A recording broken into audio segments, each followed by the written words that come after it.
Hi, Constantine. Jeff here. I did this video earlier while I was coming to the work this morning, but it's stuck on my iPhone. I can't get it over, and I don't want to mess with the AirDrop stuff. It's just not working. I don't want to install the things. It's going to be faster to redo the video than to actually to get the AirDrop to work. So, um, but I want to address the question, the post that you had this morning. Well, several posts, but this is Ubiqus kind of acquisition being acquired by Acolad. And I've been watching this for the past few days, and it's been watching everybody kind of everything they're saying about it, and it's great. Until this morning, I saw the post that was from the actual president of Ubiqus that saying they stepping down. I said, "Oh, this changes everything." So this makes me think, and I've actually had a lot of background in mergers, acquisitions. People didn't really know it, but half my career has been through living through the acquisition phase of several companies, lots of companies actually. So the first in 5 years, in 2001 to 2006, I spent at Micom. Micom itself was stable company, all that, but we were working with partner is the telecom industry. Telecom has a lot of acquisitions. Okay, it's even worse than the language industry in general. I mean, it's very similar. And so a lot of our partners, our development R&D development partners that we were partnering with, or that we were partnering with them, they were going through acquisition phases too. Whatever, acquired or being acquired, right? Acquiring or being acquired. And the same thing with all of our customers. So who are actually telecom operators. So, and those are like big fish. So those are not small little companies. They're usually bigger companies. They're serving telecom for an entire country, at least minimal, or a full region of company, or a country, or a full country, or a region of a whole region area. So this is kind of like, these are big, this kind of pretty important stuff. And it's pretty critical, right? Telecom is a big data kind of thing. So these are just not little dinky things, okay? So and saw how that and a lot of going to like work with the partners and the partner testing, and they doing the customer training and all that kind of stuff, and then going out and training the folks, and a lot happens during the the lunches during the training sessions with the customers and stuff, or doing going out, and I train out the partners and stuff, and a lot happens in the coffee breaks. You learn a lot, and learn how they felt about being acquired or acquiring others, what they thought about the acquisition, and all that, and but those are kind of bigger fish. Usually in those situations, it's a whole different situation, right? Because they're bigger companies, and how management buyouts and all that stuff happen it's kind of normal for for even management to kind of move on to do other things, because it's big companies, right? So, but I saw that for a period of 5 years, on a regular basis. Then, a couple jobs later, I went to a TransPerfect, which has a reputation for acquiring companies. And for the few years I spent there, it was successful. Okay, the successful acquisitions actually had a department that specialized in this. They actually have a tool called deal management, which is actually for due diligence of mergers and acquisitions. It's a tool actually to being sold to companies as a product. But when I came in to do sales, I came in to do business development director of all Francophone EMEA countries. It it the reasons why TransPerfect has been successful in doing this is because they bring in they buy these companies that are successful in certain niche areas, and they kind of bring it as a complement to the entire kind of suite of tools and product solutions, or what solutions, okay, whatever it can be technologies or services or both, right? But what was really successful for TransPerfect, and also even some of the other companies that do this too, bigger companies, is they bring them in, and then you bring a whole sales force of salespeople in to sell the things, right? So, and so I remember I was when there are several companies that when I was in TransPerfect, they actually got acquired during the period that I got there when I came there with a few years, and so they come in and get acquired, and we all want to know what the new tool is, and we want to sell it, right? So the salespeople are there behind it, just wanting to know. In fact, the acquired companies are just overwhelmed by them, but salespeople just jumping on them like wolves to find out what it is, so you can actually sell another tool, okay, or a solution or a service or something. And so, that's why TransPerfect, and I'll say even maybe some of the other, larger language industry language service providers are successful because they just bring them in, they bring them and make them feel like they're part of the company because they're selling them, they're making them shine, right? They're making these little the medium-sized companies shine by selling the thing to death because they sold it more than they were successful already. They may even sell it even more. So that's why that's why they can break the $1 billion barrier. But TransPerfect did a really good job at that. And there were different, usually the management stayed around with the TransPerfect. Sometimes we kind of phase out. I knew a few situations where it kind of got phased out, and it was in the deal. It's in the deal. So it's kind of how it happens. And then the people go on and do other things and, stay in the industry and usually in general and just go do other things, create other companies or stuff.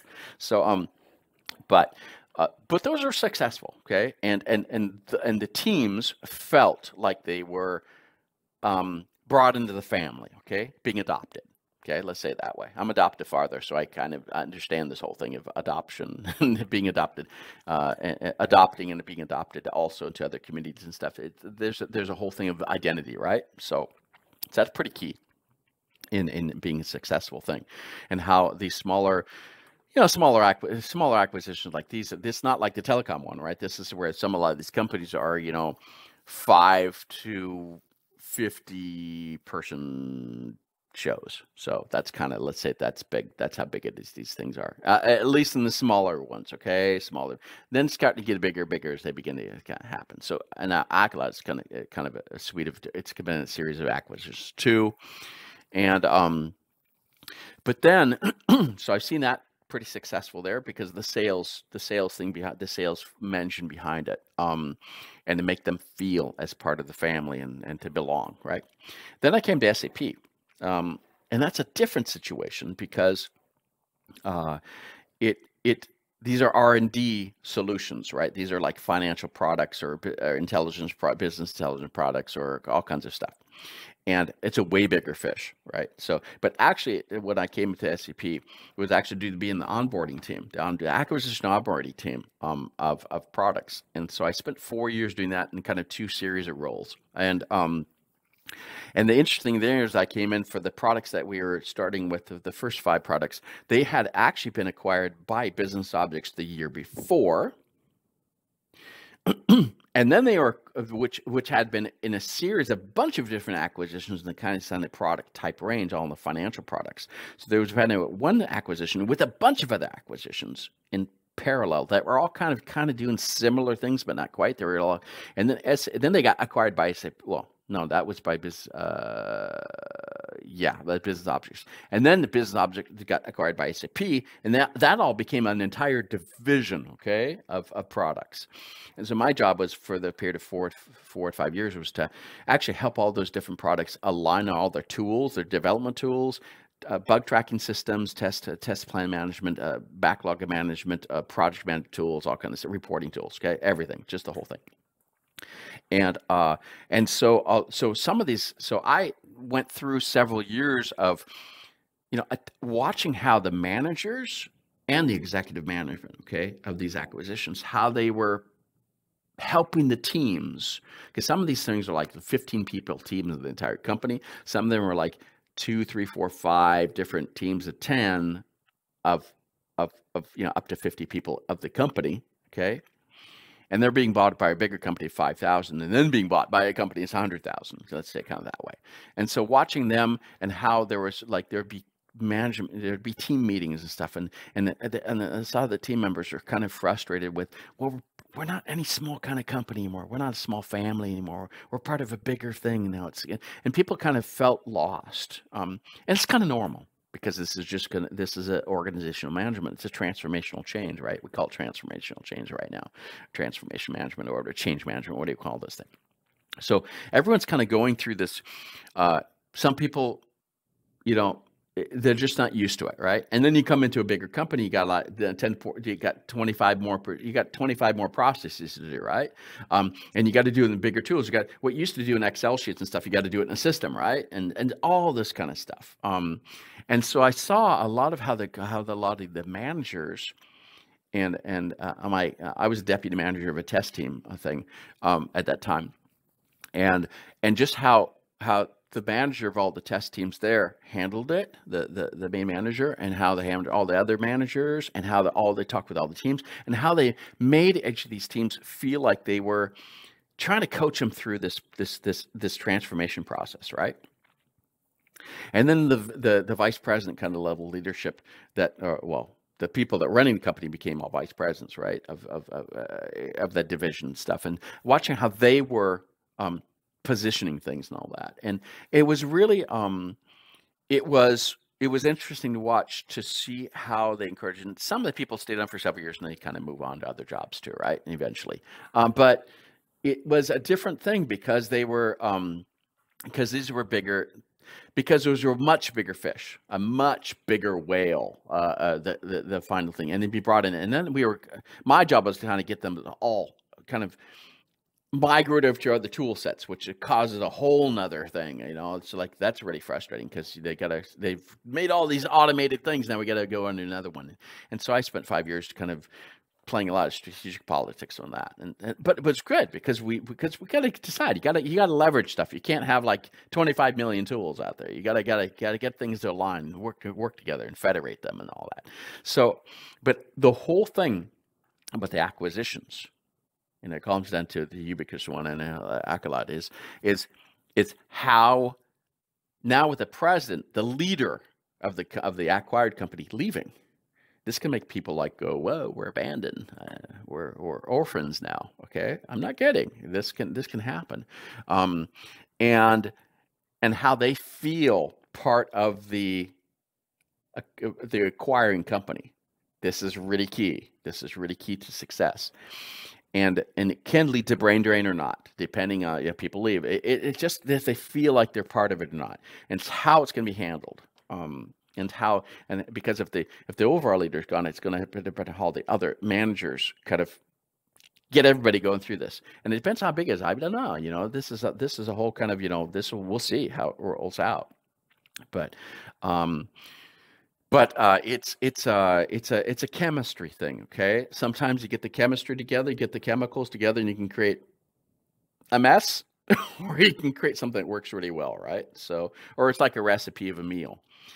You don't want me cooking because I just make the stuff they don't want. But if you've got people that just are really good at making the meal and putting the recipe together, right? It's just a raving success, right? So this is. We'll see how it works out. And I'll say to both Ubiqus and Acolad here, if you want a sounding board, if you want somebody who's been through this a lot of times, for free, okay, no money. I'm not going to charge anything. Just a sounding board to kind of coach you through some stuff. And having been through all these different versions that I told you through, I've been through this. If you want some advice and stuff, give me a call. Okay, you know where I'm at, so it's easy to reach me, and to make sure this is successful. Because what I want to see, and I really believe in this language industry stuff. Though I can do other stuff, and I do other stuff. I often do other things too when I have to. Is I want to see everybody selling more pies. Okay. I don't want everybody to feel like they're just selling part of the pie. I want them to all sell more pies so they can all be like transparent and all get the 1 billion per year, right? And to do that, you got to make it feel the chemistry. It's got to really work. So if you want, give me a call. You got my number. So you know how I'm. It's Jeff Allen France. Jeff Allen France is my thing. Twitter, Facebook, Gmail, whatever. You know how to get me. So, but I'll just give some. I'll give some, honest advice about how to do it right. Well, at least how I've seen it done right. And some avoid the pitfalls of what others have struggled through. Okay, where that gray hair came from, right? A bit of that came from the gray hair, right? Came from the struggles of these things, and helping teams get through it. And for transformations, it's a tough thing. Transformations is hard. It's all about identity. They're feeling part of the bigger family. How they feel that they're being positioned, and all that is kind of like. It's part of the experience. So give me a call if you want some, just some advice. So thanks. Jeff Allen out.